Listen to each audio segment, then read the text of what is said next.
Assalamu alaikum students, I hope you all are fine at your home. So this is me Miss Hera and I am your general knowledge teacher.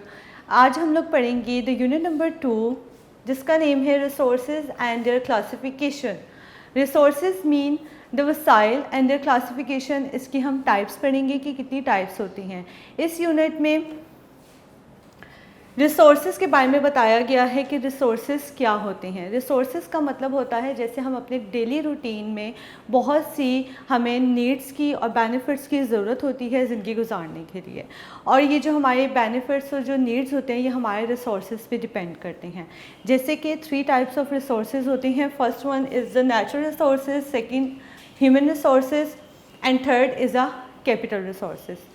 Natural resources का मतलब होता है जो अल्लाह ताला ने हमारे लिए बनाई हैं और बहुत सी ब्लेसिंग्स अल्लाह ताला ने हमें अता की हैं, ठीक है, और जिसमें इंसानों का किसी भी किस्म का कोई मुदाखलत नहीं होती, कोई इंटरफेरेंस नहीं होती.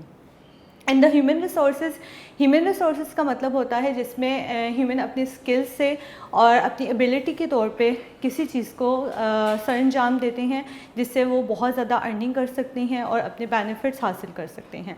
And the last one is the capital resources. Capital resources का मतलब होता है कि इंसान जो है कुदरती चीज़ों को यूज़ करके उन चीज़ों को मज़ीद इस काबिल बनाते हैं जिससे वो अर्निंग कर सकते हैं, ज़्यादा से ज़्यादा अपने लाइफ स्टाइल को जो है वो बेहतर बना सकते हैं.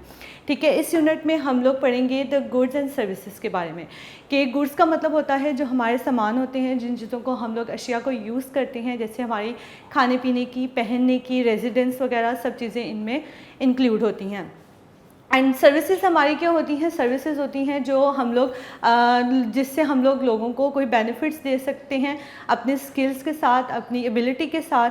जैसे एक डॉक्टर है, वो किसी पेशेंट को चेक कर रहा है तो इट्स मीन कि वो कोई सर्विसेज प्रोवाइड कर रहा है, उसको बेनिफिट्स वगैरह दे रहा है. ठीक है, अब हम लोग मज़ीद रीडिंग की तरफ जाएंगे ताकि मैं आपको इस चैप्टर के बारे में बता सकूं कि इसमें और कौन कौन सी चीज़ें इंक्लूड हैं जिसको आप लोग अच्छे से रीड कर सकें. The page number 8, chapter 2, resources and their classification. वसाइल और उसकी इकसाम के बारे में हम इस चैप्टर में पढ़ेंगे. Resources refer to the many things that humans use to meet their daily needs and gain benefits. These resources help to make our life comfortable. Resources का जैसे कि मैंने आपको बताया है कि ह्यूमंस को अपनी डेली रूटीन में बहुत सी चीज़ों की ज़रूरत पड़ती है और बहुत सी बेनिफिट्स की ज़रूरत पड़ती है जिससे वो आराम से अपनी कंफर्टेबल तरीके से अपनी ज़िंदगी गुजार सकें. टाइप्स ऑफ रिसोर्सेज मतलब कितनी टाइप्स हैं रिसोर्सेज की? वसाइल्स की 3 टाइप्स होती हैं जैसे मैंने आपको बताया था बोर्ड पे कि natural resources, human resources and capital resources. इसको मज़ीद हम एक्सप्लेन कैसे करेंगे? नंबर 1 पे है natural resources. All the resources that Allah Almighty has created for man, in which no human effort is involved, are called natural resources. These natural resources provide countless benefits to all living beings. Natural resources include water, air, land, forests, mountains, minerals, rivers, and ocean, etc. So natural resources का मतलब होता है कि अल्लाह ताला ने हमें इंसान को बहुत सी चीज़ों से नवाजा है, बहुत सी ब्लेसिंग से नवाजा है, जैसे हमें पता है कि जिन्हें हम कुदरती वसाइल कहते हैं. कुदरती वसाइल जो है वो हमें बहुत से बेनिफिट्स देते हैं. नेचुरल रिसोर्सेज में इंक्लूड होती हैं water, air, land, forest, mountains मतलब पानी, हवा, ज़मीन, जंगलात, पहाड़ और बहुत से मिनरल्स, रिवर्स एंड ओशंस वगैरह. नेक्स्ट है आपका पैराग्राफ ह्यूमन रिसोर्सेज, इंसानी वसाइल. Man makes many goods using natural resources to meet his various needs. The ability of human beings to work in any field, produce and skills are called human resources. Different people perform different tasks which are helpful to other and one person is useful to another person. For example, a farmer grows crops, a teacher teaches, an architecture builds buildings, the police protects people, doctors treat patients, carpenter makes furniture and blacksmith makes iron objects. Farmer, teacher, architect, police, doctor and blacksmiths are included in human resources. Human resources का मतलब होता है इंसानी वसाइल। इंसानी वसाइल जो होते हैं, जैसे कि हम इंसान जो है अपनी एबिलिटी को यूज़ करता है, अपने स्किल्स को यूज़ करता है अपनी एक फील्ड में, जिससे लोगों को बेनिफिट हासिल हो, जिससे लोग अपनी ज़रूरियात को पूरा कर सकें। अब डिफरेंट लोग होते हैं, वो डिफरेंट फील्ड में जो है इन चीज़ों को कंप्लीट करते हैं अपने टास्क को। जैसे कि फॉर एग्ज़ाम्पल एक किसान है, आप इस पिक्चर में देख सकते हैं कि एक किसान है, वो फसलें काट रहा है। डेफिनेटली जब वो फसलें काटेगा, किसी भी फसल को काटेगा, वो उसको आगे जो है वो सेल करेगा, जिससे दूसरे इंसान जो हैं वो बेनिफिट हासिल कर सकेंगे, अपनी ज़रूरियात को पूरा कर सकेंगे। इस पिक्चर में एक टीचर है, उस्तादा है, जो स्टूडेंट्स को पढ़ा रहा है, ठीक है, जिससे वो अपनी जो स्किल्स है, अपनी एबिलिटी की बिना पे जो है अपने स्टूडेंट्स को बता रहा है, यूटिलाइज़ कर रहा है अपनी स्टडी को, अपने प्रोफेशन को। And in this picture the doctor है, वो एक पेशेंट को चेक कर रहा है, ठीक है, उसको उसकी डिसीज़ के बारे में बता रहा है, मतलब अपने ह्यूमन रिसोर्सेज को यूज़ कर रहा है, यूटिलाइज़ कर रहा है दूसरों के लिए, कि उनको उनसे कोई ना कोई किसी भी किस्म का बेनिफिट हासिल हो सके, ठीक है। The page number 10, capital resources. The goods produced by man from which the drives maximum economic benefits are called capital resources. These capital resources led to earning more wealth for a person. Other people also increase their income by buying and selling them. These include buildings, vehicles, factories, machines, means of transportation, etc. So capital resources जो होते हैं वो होते हैं सरमाए के वसाइल, जिसमें इंसान जो हैं वो बहुत सी चीज़ों को इस्तेमाल करते हैं, अपनी बनाई हुई चीज़ों को इस्तेमाल करते हैं और उससे अपने आप की अपनी जो वेल्थ है उसको ज़्यादा अच्छे से तरीके से जो है वो क्रिएट करते हैं, ठीक है। दूसरे लोग जो होते हैं उसको यूज़ करते हैं, उसको बाय करते हैं, सेल करते हैं, जिससे उनकी जो इकोनॉमी होती है वो बेहतर हो जाती है, उनका लाइफस्टाइल जो है वो बेहतर हो जाता है। दीज इंक्लूडिंग, जिनमें बिल्डिंग्स आ जाती हैं, व्हीकल्स, गाड़ियाँ, मोटरसाइकिल्स वगैरह, ये चीज़ें इंक्लूड हो जाती हैं, फैक्ट्रीज़ हो जाती हैं, इंडस्ट्रीज़ हो जाती हैं, हमारी मशीन्स और ट्रांसपोर्टेशंस वगैरह। So the next topic is goods and services. We need different types of things in our daily life to live our lives, like food and drinks, furniture, clothes and shoes. All these goods are obtained from material and natural resources. Some of our needs are fulfilled through trade and some through services.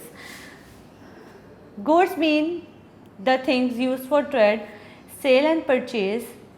Merchandise of goods are all things that are very important to our daily life. All these things we can buy and earn money by selling and utilizing them.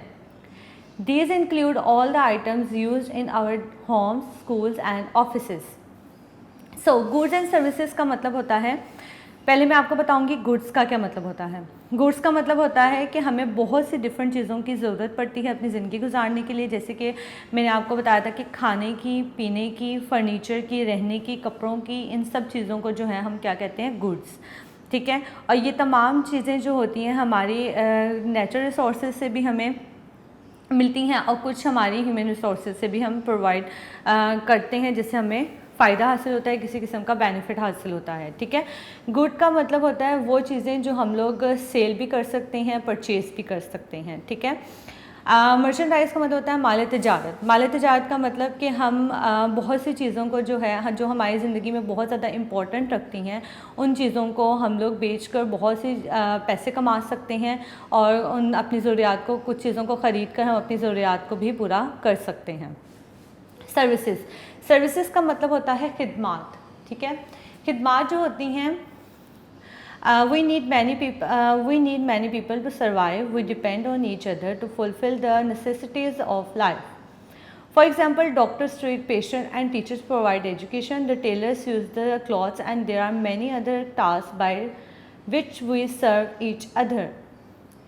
The worker receives reward for his service that fulfills his needs. These are called services. So services का मतलब होता है खिदमात देना, ठीक है। बहुत से लोग जो होते हैं वो सरवाइव कर रहे होते हैं कुछ इन चीज़ों पे जिन पे वो खुद डिपेंड ऑन ईच अदर, क्योंकि हम एक दूसरे के ऊपर डिपेंड करते हैं। अपनी लाइफ हम अकेले ज़िंदगी नहीं गुजार सकते। तो जैसे कि आपको एग्जांपल बताई गई है कि डॉक्टर जो है वो पेशेंट को ट्रीट करता है, टीचर जो है वो प्रोवाइड करती है एजुकेशन, टेलर जो है वो क्लॉथ सीता है, ठीक है। इसी तरह बहुत से टास्क होते हैं, बहुत सी खिदमात होती हैं जो हम दूसरों को बेनिफिट्स देने के लिए ये चीज़ें करते हैं, ठीक है, जिन्हें हम खिदमात कहते हैं। The page number 12, buyer and seller. Buyer and seller का मतलब होता है खरीदार और फ़रोख्त कुंदा, मतलब बेचने वाला और ख़रीदने वाला। Man cannot live alone. He desperately needs the help of the others to survive. Every human being cannot produce the things he needs by himself. We go to the market to buy the things and we need the goods and services produced by others are purchased from the market to meet their own needs. The person who buys these things is called the buyer and the person who sells them is called the seller. Both the person who buys and the person who sells get benefits. So, इंसान जो आपको जैसे कि पता है कि इंसान अकेला ज़िंदगी नहीं गुजार सकता, उसे ज़िंदगी गुजारने के लिए दूसरों की ज़रूरत पड़ती है। हर इंसान अपनी ज़रूरियात की अशिया ख़ुद तैयार नहीं कर सकता, इसलिए उसे तैयार करने के लिए बाज़ार जाना पड़ता है, मार्केट जाना पड़ता है, उसको ख़रीदना पड़ता है, बाज़ार से दूसरों की बनाई हुई चीज़ों को यूज़ करता है और उसके बाद जो उन चीज़ों को ख़रीदता है उसे ख़रीदार कहते हैं, मतलब उसको बायर कहते हैं, और जो शख्स उनको फ़रोख्त कर रहा होता है उसको सेलर कहते हैं, ठीक है। और ख़रीदने व फ़रोख्त करने वाले दोनों अफराद जो होते हैं उनको फ़ायदा हासिल होता है डेफ़िनेटली। जब कोई इंसान कोई चीज़ को बेच रहा है तो उसको पैसे उधर से मिल रहे हैं, तो इसका मतलब है कि वो अर्निंग कर रहा है। इट्स मीन कि वो अपनी दूसरी चीज़ों को अपने दूसरे बेनिफिट्स जो हैं उनको देख सकता है, उसको पूरे कर सकता है, ठीक है। और जो ख़रीद रहा है डेफ़िनेटली वो भी अपने बेनिफिट्स के लिए ही सब कुछ कर रहा है। इंटरडिपेंडेंस का मतलब होता है बाहमी इंसार। Man by nature can neither live alone nor produce all the things for his own use. In this regard, a person has to depend on others. They need each other's help to meet their needs, which is called interdependence. Just think how many people are involved in the process, from growing cotton and manufacturing clothes and then to cloth market where cloth is purchased. So interdependence का मतलब होता है बाहमी इंसार। बाहमी इंसार जो होता है उसका मतलब होता है कि इंसान जो होता है वो नेचुरली तौर पे जो होता है वो अकेला ज़िंदगी नहीं गुजार सकता और अपनी इस्तेमाल की हुई चीज़ों को खुद तैयार नहीं कर सकता, ठीक है। इस सिलसिले में इंसान को क्या है, वो दूसरों की ज़रूरत पड़ती है, अपनी ज़रूरियात को पूरा करने के लिए एक दूसरे की मदद की ज़रूरत होती है, जिससे हम लोग कहते हैं इंटरडिपेंडेंस, ओके। कपास के, अब जैसे कि फॉर एग्ज़ाम्पल कपास की काश्त से लेकर लिबास की तैयारी तक ये जो अमल है कितने लोग शामिल होते हैं। इसमें फैक्ट्रीज़ आ जाती हैं, इसमें इंसान हैं, इसमें जो मटेरियल यूज़ किए जाते हैं, ये सब चीज़ें जैसे लिबास या कपड़ा मार्केटों में भेजा जाता है, यहाँ से ख़रीदा जाता है, सब चीज़ें जो होती हैं वो इसमें इन्वॉल्व होती हैं, जिससे ये सारा बाहमी इंसार एक दूसरे पे डिपेंड करता है। नेक्स्ट है स्कार्सिटी। स्कार्सिटी का मतलब होता है what is mean by scarcity or shortage. Sometimes due to increasing population, our resources, services and goods become less as a per requirement, and lack of these goods become a problem for people. It is called scarcity or shortage. For example, sometimes sugar or petrol and other goods are not easily available in the market. Due to shortage, and these goods become scarce. If this shortage increases, goods buyers and sellers are all affected. So scarcity का मतलब होता है किल्लत, ठीक है। किल्लत के मायने होते हैं बाज़-औक़ात हम जैसे कि हमारी पॉपुलेशन बढ़ती जा रही है, हमारी पॉपुलेशन बढ़ने के साथ साथ हमारे रिसोर्सेज कम होते जा रहे हैं, जिसकी वजह से किसी चीज़ की किल्लत मौजूद हो जाती है। जैसे फॉर एग्ज़ाम्पल समटाइम्स शुगर और पेट्रोल जो हैं वो हमें इजीली अवेलेबल नहीं होते मार्केट में, जिसकी किल्लत की वजह से हमें बहुत सी प्रॉब्लम को फेस करना पड़ता है। जो हमारे इश्यूज़ हमें क्रिएट होते हैं, हम अपनी नीड्स को पूरा नहीं कर सकते, हमें वो चीज़ें जब टाइम पे अवेलेबल नहीं होती हैं तो हम लोग बहुत से प्रॉब्लम्स को फेस करते हैं। सो economic choice, often we cannot buy many things that we like due to limited resources. On such occasion we buy alternative things that meet our needs. This is called economic choice. economic choice का मतलब होता है माशी इंतखाब, ठीक है। माशी इंतखाब होता है कि हमारी अपनी इकोनॉमिक चॉइस होती है। This is the when we take off our income and choose that things from among the various things which is in accordance with our income and also fulfills our needs at that time, then it will be an economic choice. For example, we buy clothes, shoes and other necessities according to our needs and leave the rest at the beginning of the new class. If we need books, we will leave all other necessities and buy them. If we don't have a car, we will choose a rickshaw or bike ride. So economic choice का मतलब होता है कि माशी इंतखाब करना। अब जितने हमारे पास पैसे होंगे या जितनी हमारी रिसोर्सेज होंगी उसके लिमिटेड अकॉर्डिंग हम उन चीज़ को बाय करेंगे। फॉर एग्ज़ाम्पल जैसे कि वी बाय क्लॉथ्स, हम कोई कपड़े ख़रीदते हैं, ठीक है। जैसे कि हम लोग एक क्लास में एडमिशन लेते हैं और हमें बुक्स की ज़रूरत पड़ती है, तो हम क्या करते हैं कि हम अपनी पूरी जितनी भी हमारी दूसरी नेसेसिटीज़ हैं हम उनको नहीं ख़रीदते, रेदर देन अपनी बुक्स को बाय करना ज़्यादा प्रेफर करेंगे।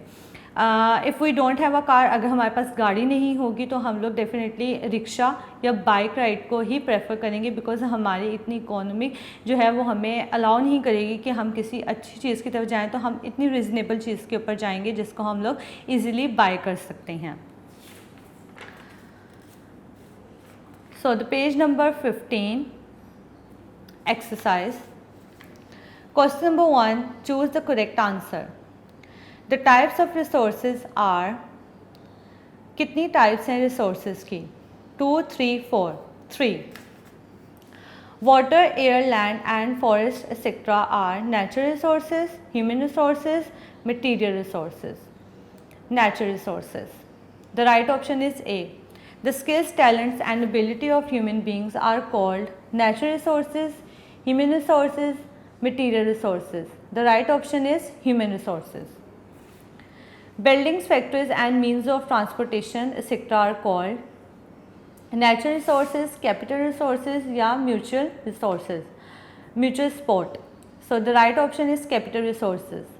Doctor, policeman, tailor, teacher etc. who carry out work are called trade, resources, services. The right option is services. So the page number 16, question number 3, write 2 examples of economic choice. यहाँ पे 2 boxes बताए गए हैं, इसमें आप अपनी तरफ से भी अपनी चॉइस से भी कुछ लिख सकते हैं जो आपको ठीक लगे। It's a creative question, but मैंने यहाँ पे लिखवाया है we buy school books on new session instead of twice.